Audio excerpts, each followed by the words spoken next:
전도서 9장 7절부터 12절 말씀까지입니다. 7절 말씀을 보면 너는 가서 기쁨으로 내 음식물을 먹고 즐거운 마음으로 내 포도주를 마실지어다. 이는 하나님이 내가 하는 일들을 벌써 기쁘게 받으셨음이니라. 자, 이 말씀의 흐름을 좀 파악을 합시다. 전도서 9장에서는 어떤 얘기가 있냐면 소위 말하는 운명론이에요. 운명론. 우리 특별히 동양 사람들은 굉장히 이 운명론에 많이 치중되어 있습니다. 특별히 우리나라 사람들은 신년이 되면은 토종비결 같은 걸 보죠. 그리고 또 매일매일 자기의 어떤 그 띠, 자축인묘, 진사오미, 신유술에 그래서 뭐 나는 개띠요, 나는 소띠요, 나는 말띠요, 나는 토끼띠요, 나는 돼지띠요, 나는 범띠요, 뭐 용띠요 이러면서 그 짐승을 상징하는 그 12지신이거든요. 그 12지신을 상징하는 그런 그 짐승들을 쭉 나열해 놓고 자기가 난 날, 난시 뭐 이런 걸 다 따져가지고 더 대입을 해요. 그리고 나서는 자기 인생의 팔자를 이렇게 점치기도 하고 그리고 결혼할 때도 그런 걸 가지고 이제 궁합을 보죠. 그리고 이제 뭐 인생의 어떠한 그 흐름이라든지 운명 이런 거 숙명론을 사람들은 굉장히 따지기를 좋아해요. 요즘 사람들은 또 옛날 사람하고 달라요. 옛날 사람들은 이제 한자 가지고 이제 그런 걸 하고 요즘은 사람들은 무슨 타로점 같은 걸 봐요. 카드를 이렇게 뽑아가지고 타로점을 치고 또 별점 이런 걸 봐요. 옛날 그 고대로부터 페르시아 쪽에서 내려왔던 별점이라는 게 있는데 사람마다 그 생년월일을 가지고 이렇게 그 별을 또 별자리를 이렇게 비교하고 대요해서 자기 운명은 어떨 것이다 이렇게 얘기를 해요. 근데 그런 걸 보면 일부는 맞아요. 그러니까 사람들이 그걸 자꾸 하는 거예요. 그리고 맞지 않더라도 궁금한 거예요. 그래서 뭐 내용은 다 그런 거예요. 여름에 물 조심하고 겨울에 불 조심하고 세상 살면서 사람 조심하고 뭐 그런 것이죠. 그리고 또 요즘은 또 혈액형 가지고 뭐 A형이다, B형이다, O형이다, AB형이다. 그래서 혈액형 가지고도 따지기도 하고요. 뭐 전에 제가 뭐 기질론을 좀 했죠. 뭐 담즙질이다, 뭐 이렇게 점액질이다, 흑담즙질이다, 뭐 이런 식으로 하면서 사람을 비교하기도 하고. 그러니까 이제 그 모든 내용들의 그 요지가 뭐냐면 사람이 자기 운명을 타고났다는 거죠. 자기 운명을 가지고 세상을 사는데 나쁜 것은 이렇게 자꾸 억제하고 좋은 것은 살리자 그런 취지라고요.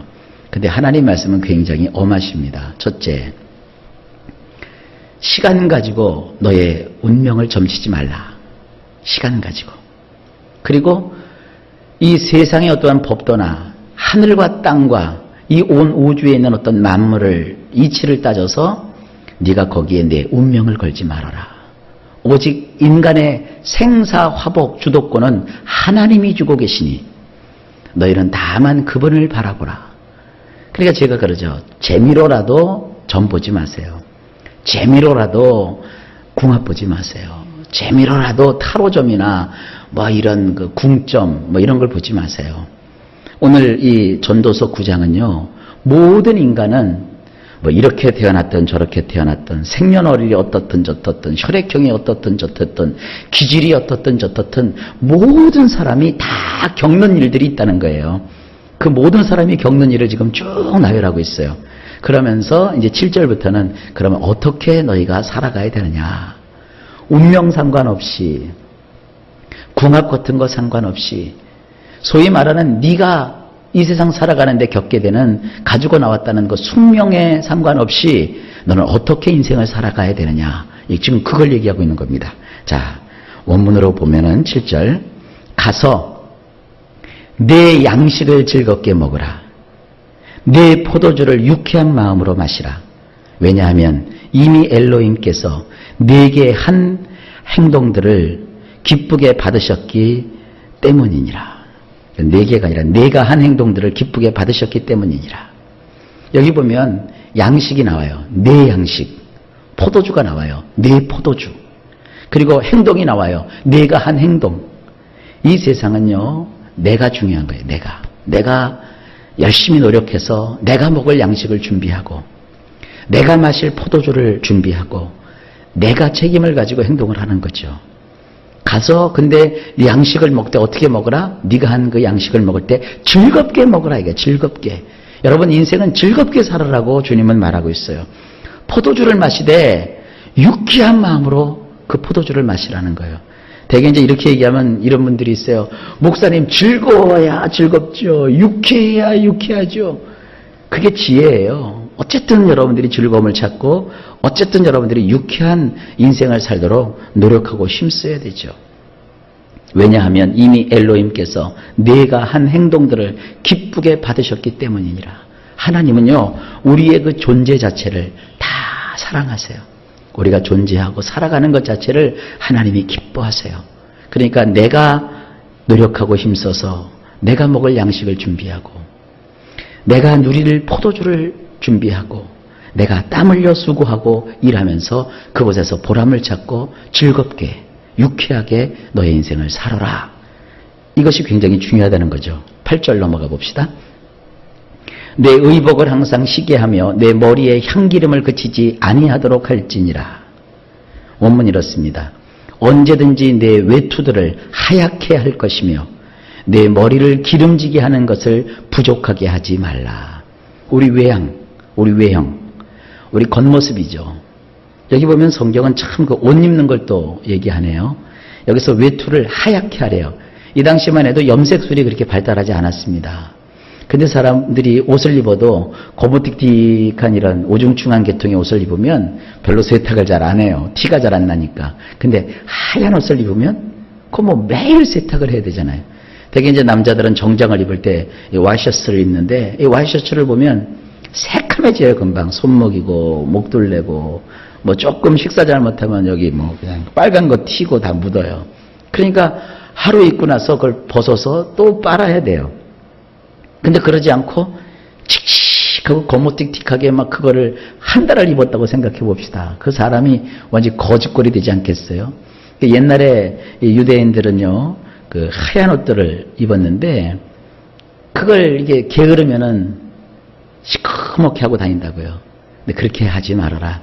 깔끔하게 깨끗하게 하얗게 해서 옷을 입고 다녀라. 그리고 머리에 기름을 바르라고 했는데 지금 사람들이야 뭐 머리에 기름 같은 걸 이렇게 중요시 여기질 않죠. 대신에 이제 머리에 세팅을 하느라고 젤이나 뭐 무스나 뭐 또 이렇게 스프레이 같은 걸 뿌려갖고 머리에 틀을 잡는데 원래 이 머리에다가는요 기름을 발랐어요. 옛날 분들도 왜 그 참빗 아세요? 그 참빗도 이렇게 빗을 때마다 기름 묻혀갖고 그 참기름인지 들기름인지 무슨 기름을 이렇게 묻혀갖고 머리를 반듯하게 단정하게 잡았다고요. 그거는 어쩌다 한 번씩 하면 안 됩니다. 물론 머리 같은 거 안 감으면 한 일주일 되면 머리가 떡이 지는데 그런 거 말고 머리를 단정하게 빗어가지고 틀을 잡는 이게 요즘식으로 얘기하면 깔끔하고 깨끗하게 살으라는 거예요. 이왕이면 우리가 세상을 살 때 깔끔하게 옷 입고 깨끗하고 단정하게 자기를 치장하며 사는 것 이게 인생의 기쁨이에요.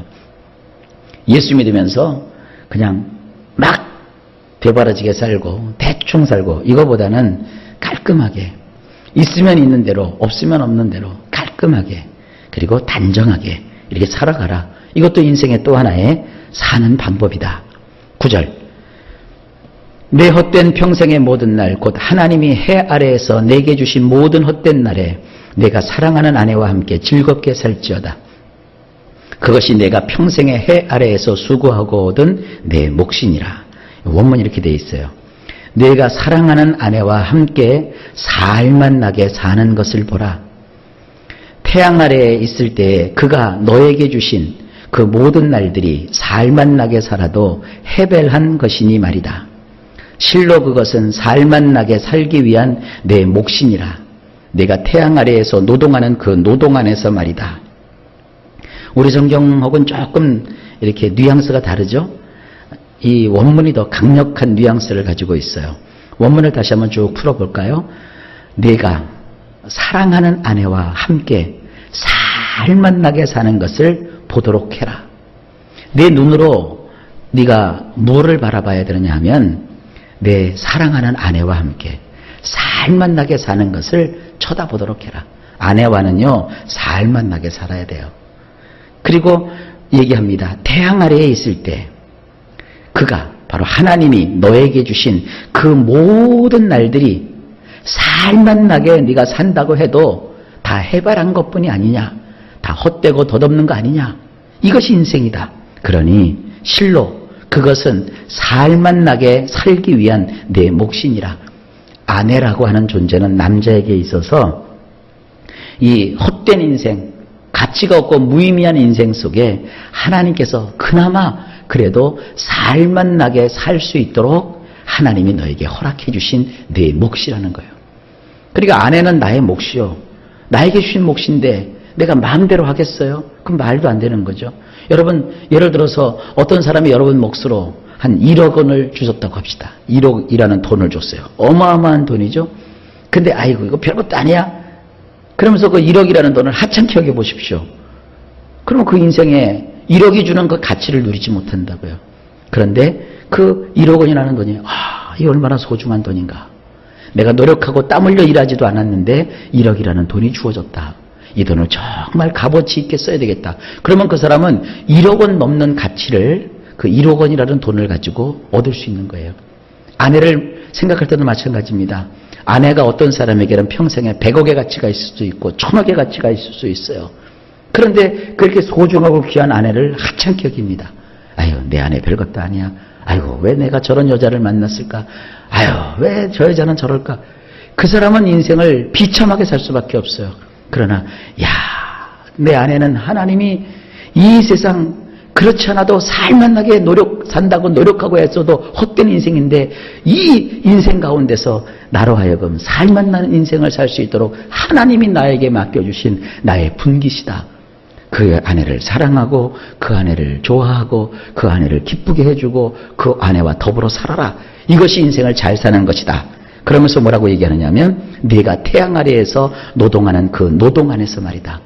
노동하는데도 이유가 있는 거예요.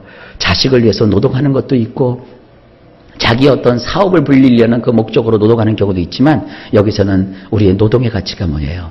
내가 땀 흘려 수고해서 내 아내가 살만 나게 나와 함께 살 수 있도록 그렇게 이 노동이 가치가 있는 것이다. 그렇게 살아가라는 거예요. 이 얼마나 하나님이 자상하게 우리에게 말씀하고 있습니까? 남자에게 있어서 아내는 하나님이 인생을 살만 나게 폼나게 멋지게 살 수 있도록 주신 그에게 허락된 몫이에요. 그러니까 남편들이 아내를 귀하게 여기고 땀 흘려 수고하고 힘써서 아내와 더불어 살아간다. 이것이 성경을 통해서 주님이 주신 그런 마음입니다. 자, 그 다음에 10절로 넘어갑시다. 내 손이 이를 얻는 대로 힘을 다하여 할지어다. 내가 장차 들어갈 스올에는 일도 없고 계획도 없고 지식도 없고 지혜도 없음이니라. 원문이 이렇게 되어 있어요. 전적으로 내 손으로 일할 수 있는 것을 찾아서 내 능력껏 일하라. 왜냐하면 내가 가야 할 그곳 스올 속에는 일도 계획도 지식도 지혜도 없기 때문이니라. 스올이라고 하는 것은 무덤을 뜻합니다. 무덤. 우리는 결국 다 무덤으로 들어가잖아요. 여기서 안 죽을 사람이 있어요? 손 들어보세요. 우린 다 언젠간 죽어요. 죽게 되면 일도 없고요. 거긴 계획하는 것도 없고요. 지식도 없고요. 지혜도 없대요. 이 죽음에 대해서 하나님이 이렇게 말씀하세요. 그러니 살아있는 동안 전적으로 내 손으로 일할 수 있는 것을 찾아서 내 능력껏 일하라. 여러분, 일할 수 있다는 거, 이건 우리가 살아있다는 증거입니다.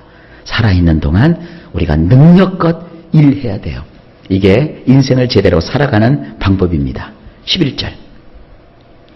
내가 다시 해 아래에서 보니 빠른 경주자들이라고 선착하는 것이 아니며 용사들이라고 전쟁에 승리하는 것이 아니며 지혜자들이라고 음식물을 얻는 것도 아니며 명철자들이라고 재물을 얻는 것도 아니며 지식인들이라고 은총을 입는 것이 아니니 이는 시기와 기회는 그들 모두에게 임함이니라. 원문을 보면 이렇습니다. 내가 돌아서서 태양 아래를 보았노라. 실로 날랜 자들이라고 질주하는 것이 아니며 강한 자들이라고 싸움을 벌이는 것이 아니고 또한 지혜로운 자들이라고 양식이 있는 것도 아니며 또한 분별할 줄 아는 자들이라고 부한 것도 아니고 또한 아는 것이 있는 자들이라고 호의가 있는 것이 아니니 때와 기회는 누구나 만나게 마련이니라. 이건 굉장히 인생을 살면서 우울하고 열등의식에 빠진 사람에게 큰 힘을 줍니다. 실력 갖추고 좋은 학교 나오고 문벌이 좋고 부모에게 물려받은 유산이 넘치고 사람이 성격이 좋다고 해서 다 잘 되는 거 아니에요. 그러지 못한 사람에게도 뭐가 오느냐? 때가 오고 기회가 와요. 문제는 뭐냐면 사람은 자기에게 주어질 언젠가는 올 그 때를 준비해야 돼요. 언젠가는 주어질 그 기회를 우리가 노릴 줄 알아야 돼요. 이 세상은요, 타고난 팔자대로 사는 거 아니에요. 아무리 성경을 들여봐도 타고난 팔자대로 사는 거 아닙니다.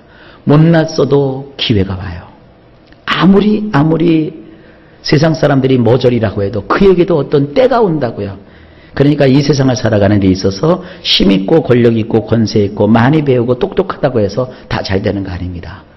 그러지 않은 사람에게도 기회가 오고 때가 오는 거예요. 이게 인생이라는 것이죠.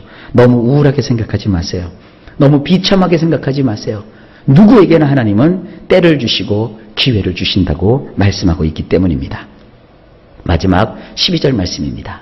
분명히 사람은 자기의 시기를 알지 못하나니 물고기들이 재난의 그물에 걸리고 새들이 올무에 걸림같이 인생들도 재앙의 날이 그들에게 호련히 임하면 거기에 걸리느니라. 원문 이렇습니다.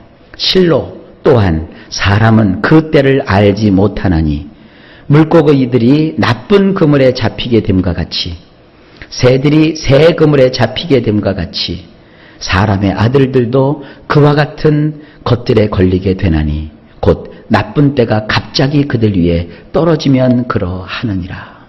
인생을 살다 보면 이렇게 그물처럼, 새에게는 새 그물처럼, 물고기에는 물고기를 잡는 나쁜 그물처럼 그런 것들이 갑자기 임해서 그들을 걸리게 만드는 일이 있을 수 있다는 거예요. 인생을 살다 보면 여러분 한두 번은 나쁜 때를 겪지 않습니까? 그런 나쁜 때가 갑자기 그 사람에게 임하면 그가 무슨 배웠다고 해도 힘이 있다고 해서 그거 건드리는 거 아닙니다. 거기서 무너져요.